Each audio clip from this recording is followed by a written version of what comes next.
কালকে আমার ভাগনা হয় সম্পর্কে অগ্নিশ চক্রবর্তী। তো কদিন ধরেই ও অ্যাপেন্ডিক্সের যন্ত্রণা মানে পেটের যন্ত্রণা হচ্ছে আর স্টুল হয়নি। তো সেই মতো আমরা প্রথমে হরিপাল শ্রমজীবীতে ভর্তি করি। ওখানে কিছু টেস্টপত্র হয়। টেস্টপত্র হওয়ার পর ওনারা বলেন যে ওনার যে ব্যাপারটা রয়েছে সেটা কোনো ভালো কোনো হসপিটালে নিয়ে যাচ্ছে বলে ছেড়ে দেয়, ডিসচার্জ করিয়ে নিয়ে চলে আসে। সেলাইন চলছিল আর ইঞ্জেকশন চলার জন্য সেই মুহূর্তে পেটের যন্ত্রণা কম ছিল। তো বাড়িতে আসতে আবার পেটের যন্ত্রণা শুরু হয়। তো আমরা সেই মতো ধনেখালি হসপিটালে নিয়ে যাই। ওনারা দেখে বললেন যে ইমিডিয়েট ওনাকে কোনো ওটি আছে আর সার্জেন্ট আছে এরম কোনো হসপিটালে বা এরম কোনো নার্সিংহোমে গিয়ে ভর্তি করে। তো আমরা দেরি না করে সঙ্গে সঙ্গে কেয়ার কনসার্ন হসপিটালে হোয়াটসঅ্যাপের মাধ্যমে যোগাযোগ করি যে আপনাদের এখানে সার্জেন্ট আছে বা আপনাদের এখানে ওটির ব্যবস্থা আছে কি না।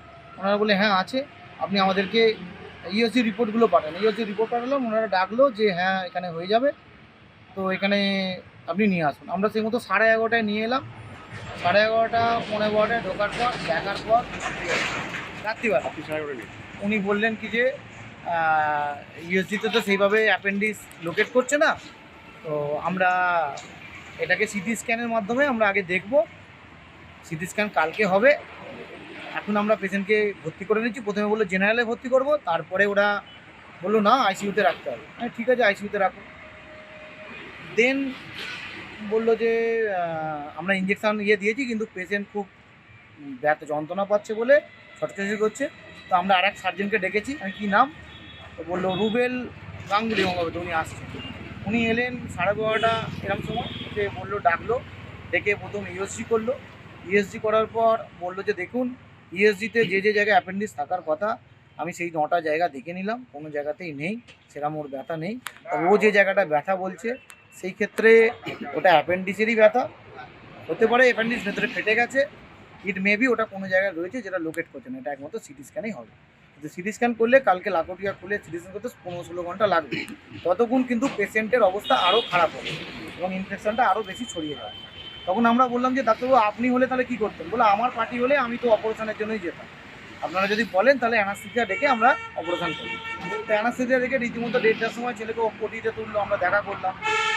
2:45 ওটি শুরু করলো, 2:30 ওটি শেষ করে ডাক্তারবাবু আমাদেরকে ছবি পাঠালো, হোয়াটসঅ্যাপে ছবি তুলতে বললো যে দেখে নিন এইটা বাদ দিয়েছি, পেশেন্ট ভালো আছে, আপনারা বাড়ি যেতে পারেন। আমরা বাড়ি যেতে চাইছিলাম, বললো পেশেন্ট ভালো আছে, আজকে আইসিইউতে থাকলো, কালকে সকালবেলা জেনারেল বেডে দিয়ে দেওয়া হবে। তো ঠিক আছে জেনারেল বেডে দিয়ে দেওয়া হবে। আমাদেরকে 12টার সময় ডেকে বলা হলো পেশেন্টের অক্সিজেনের মাত্রা কমে যাচ্ছে, পেশেন্টকে আমরা অ্যান্টিবায়োটিক দিয়েছি কিন্তু সেই মতো কাজ করছে না। আর চেস্ট একটুখানি ওনার হাওয়া জমার মতো হচ্ছে, তো সেই ক্ষেত্রে আমরা চেস্টের ডাক্তার ডেকেছি। দিয়ে আমরা আবার রুবেল গঙ্গোপাধ্যায়কে ফোন করছি, স্যার আপনি এখন কথা বলছেন আর এখানে আইসিইউ ডাক্তার একরকম কথা বলছে। বলছে আমি দেখে এসেছি, দেবত্র বোস দেখেছে। আমি দেবত্র বোসকেও ফোন করলাম, উনি বললেন যে পেশেন্ট ঠিক আছে, রিকভারি হয়ে যাবে, কোনো অসুবিধা নেই, তবে ক্রিটিক্যালের মধ্যে রয়েছে।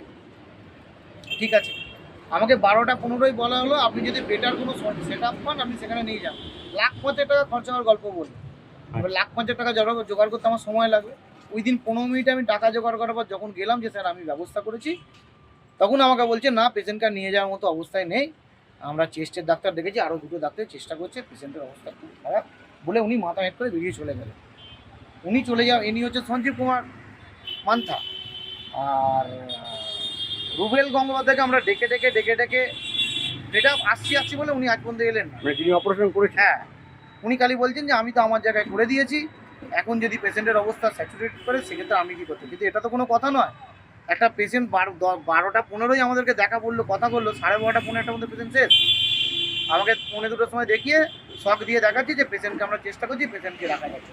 এটা আমি কোনোভাবেই মানতে পারছি না। কেয়ার কনসার্নে ভুল ট্রিটমেন্টের জন্য আমার পেশেন্ট মরেছে, আমার সঠিক এটা আমার আপনি বিচার কোনো কমপ্লেন করেছেন? কমপ্লেন তো আমি করবো।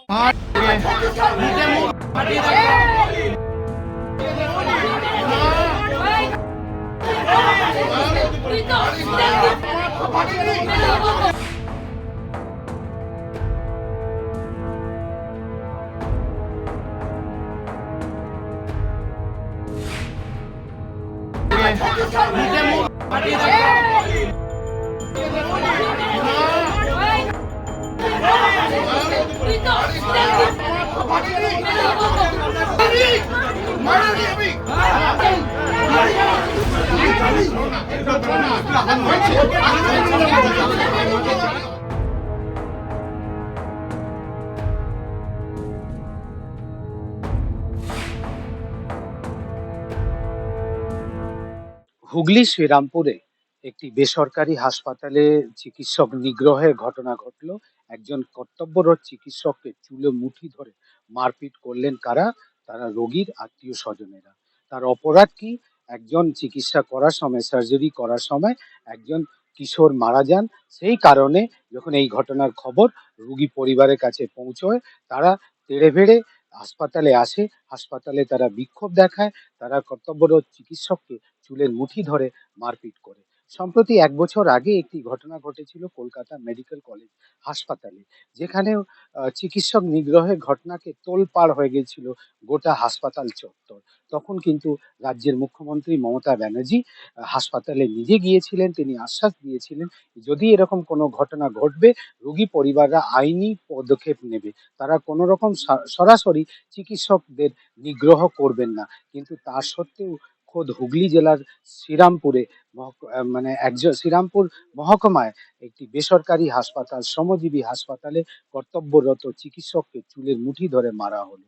ঘটনার খবর পেয়ে কিন্তু শ্রীরামপুর থানা পুলিশ তড়িঘড়ি ঘটনাস্থলে যায় এবং চিকিৎসককে উদ্ধার করে তারা ওখান থেকে সুরক্ষিত জায়গায় নিয়ে যায়।